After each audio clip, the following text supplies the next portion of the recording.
ህይወት እጅግ አስቸጋሪ ጥያቄዎችን ስትጠይቃችሁ፣ ሰላማችሁ ሲሳረቅ፣ ኑሯችሁ ትርምስ ውስጥ ወደቀ ብላችሁ ስታስቡ በውስጣችሁ የሚነሳው የማይናወጥ ጥንካሬ ምንጩ ምንድን ነው?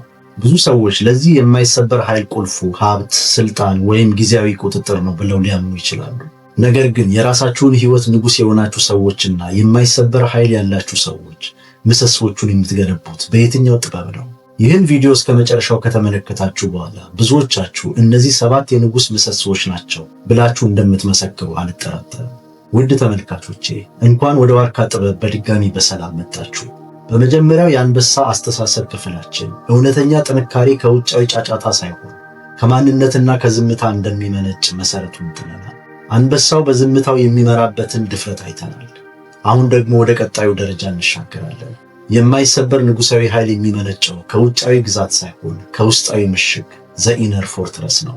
ይህ ቪዲዮ ክፍል 2 ሲሆን ገና ከመጀመሪያው መሰረት መጀመር ለምትፈልጉ የማንነትንና የዝምታን ጥንካሬ የተማርንበትን ክፍል 1ን እንድትመለከቱ በትህትና ጋብዛችኋለሁ። እነዚህን 7 የንጉሥ ምሰሶዎች አንዴ ከገነባችኋቸው ውጫዊ ዓለም ሊያናውጧችሁ በፍጹም አይችልም። የእረፍት አስፈላጊነት።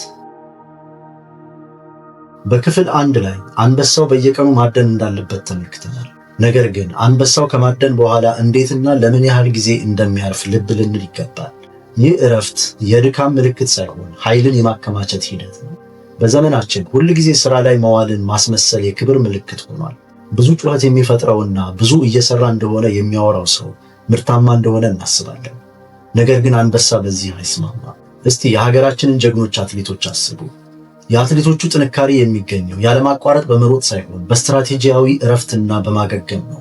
ከስልጠናው ባልተናነሰ ለእረፍት ጊዜ ይሰጣሉ። ሰውነታቸው የላቀ ጥንካሬን የሚገነባው በእረፍት ጊዜ እንጂ በውድድር ጊዜ አይደለም። ስለዚህ እረፍት የንጉሣዊ ተግባር ነው፣ ለትልቅ ድል የሚደረግ ዝግጅት ነው። እዚህ ጋር ዋናው ነጥብ ይህ ነው። የማይሰበር ኃይል የሚመጣው በመስራት ብዛት ብቻ ሳይሆን በኃይል ክምችት ጥራትም ጭምር ነው። እረፍታችሁን ከስንፍና ጋር አታምታቱት። እረፍት ንጉሣዊ ተግባር ነው። ጉልበታችሁን እንደ ውድ ጌጣጌጥ ጠብቁት። ለሚመጡት ትልቅ ፈተናዎችና አስፈላጊ ውሳኔዎች አስቀምጡት። እረፍት ንጉሥ ለግዛቱ እንደሚያደርገው የጥበቃ ሥራ ነውና። የተረጋጋ ምላሽ ኃይል። በመጀመሪያው ክፍል ድፍረትን ተምረናል። አሁን ደግሞ ድፍረትን ወደ ኃይል የምንለውጥበትን ጥበብ ነው። ንጉሥ በየጥቃቅን ውዝግብ አይወዛገብም። አንበሳ በየቀኑ ከትንንሽ አደጋዎች ማስጠንቀቂያ ቢደርሰውም ሁል ጊዜ አይጮህም። እውነተኛ ጥንካሬ የሚለካው በምትሰጡት ምላሽ ብዛት ሳይሆን ምላሹ ሲመጣ በሚኖረው ክብደትና ኃይል ነው። እስቲ ከፍተኛ ደረጃ ላይ ያሉ የድርጅት መሪዎችን፣ ሲኢኦዎችን አስቡ። ትልቅ ችግር ወይም የገበያ ግፊት ሲገጥማቸው ወዲያውኑ ምላሽ አይሰጡም። መረጃ ይሰበስባሉ፣ ይተነትናሉ እና ሰዓታትን አልፎ ተርፎም ቀናትን ከወሰዱ በኋላ አንድ ወሳኝ ቃል ይናገራሉ። ያ አንድ ቃል ግን ሙሉ በሙሉ የሁኔታውን ፍሰት ይለውጣል። አእምሯችሁን ለእያንዳንዱ ትችት ወይም ለዲጂታል ጫና ምላሽ ከመስጠት ይልቅ ዝምታን እንደ ኃይል መጠቀም መቻል አለባችሁ። የማይሰበር ኃይል የሚመጣው ስሜትን ወዲያውኑ በመግለጽ ሳይሆን ያንን ስሜት በመቆጣጠርና ትክክለኛው ጊዜ ሲደርስ ምላሽ በመስጠት ነው። ይህ ኃይል የሚመጣው ከምክንያት እንጂ ከቁጣ አይደለም። ምላሻችሁ መረጋጋትና ክብደት ይኑረው። ውርስ ከግዛት በላይ ነው። አንበሳ ትኩረቱን እንዴት እንደሚሰበስብ በክፍል 1 ተምረናል።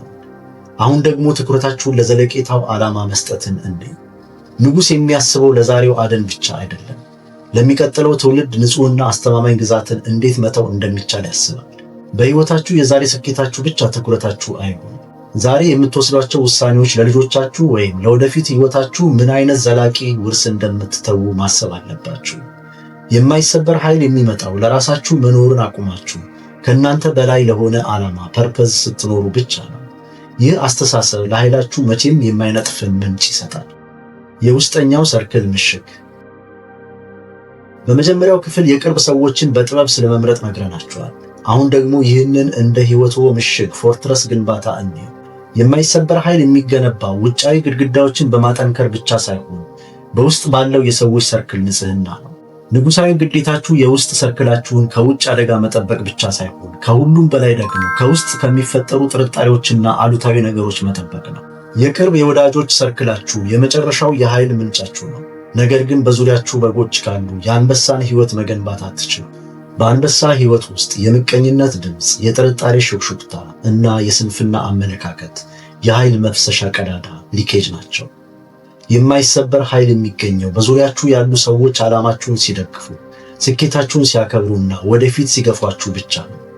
የቅርብ ሰርክላችሁን በጥበብ ምረጡ፣ ምክንያቱም እነሱ የውስጣዊ ምሽጋችሁ ግድግዳዎች ናቸው። የማያቋርጥ ትምህርት። አንበሳው በየቀኑ አድኖ ለነገ እንደሚዘጋጅ ቀድመን ተምረናል። ነገር ግን ከጉልበት በላይ ለንጉሥ የሚያስፈልገው አንድ ነገር አለ፣ ኃይልን ማደስ። ኃይሉን ለማደስ የአንበሳው ትኩረት ሁል ጊዜ ወደ ውሃው ምንጭ ይመለሳል። አንበሳ ምንም ያህል ኃያል ቢሆንም ውሃን መፍጠር አይችልም። ስለዚህ በትህትና ወደ ምንጩ ይመለሳል። ይህ ደግሞ የማያቋርጥ የመማርና የመታደስ ሂደት ነው። በዚህ ዘመን የመማርን ጥማት አስፈላጊነት ዘንግተናል።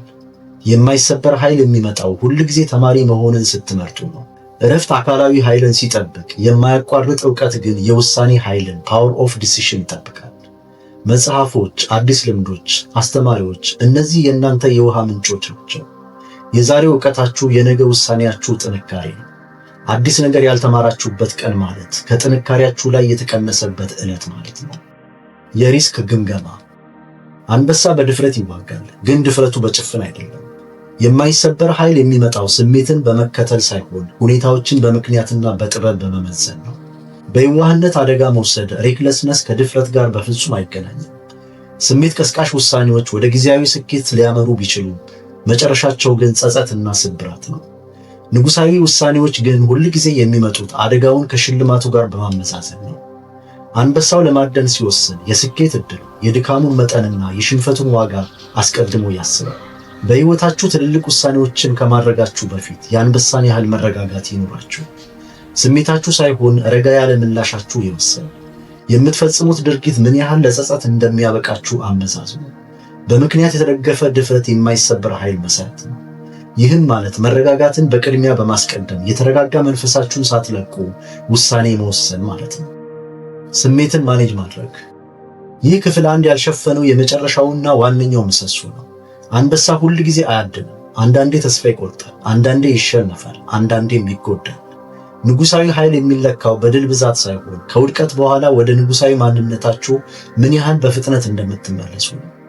ውድቀትን እንደ ማንነታችሁ ሳይሆን እንደ ጊዜያዊ የልምምድ ሂደት መቁጠር አለባችሁ።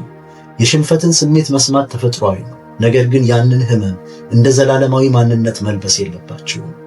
የአንበሳ ስሜት አስተዳደር ማለት የሽንፈትን ሸክም ወስዳችሁ ነገር ግን ያን ሸክም እንዲገዛችሁ አለመፍቀድ ነው። የማይሰበር ኃይላችሁ የሚመነጨው በሽንፈት ቅጽበት ነው። ቁስሉን ወደ ጥበብ፣ ኪሳራን ደግሞ ወደ ትምህርት ስትለውጡ ብቻ ነው። ይህ ሂደት የመንፈስ አልኬሚ ኦፍ ዘ ስፒሪት ነው። ያንን ኪሳራ ወደማይሰበር መሰረት ለውጣችሁ ስትጠቀሙበት ውጫዊው ዓለም ስሜታችሁን የመቆጣጠር አቅሙን ያጣል። እነዚህ 7 የንጉሥ ምሰሶች ናቸው። የሚሰበር ኃይልን ሳይሆን የማይሰበር ስልጣንን ገንቡ። አንበሳ በግዛቱ አይጮህም፣ መገኘቱ ብቻ ይናገራል።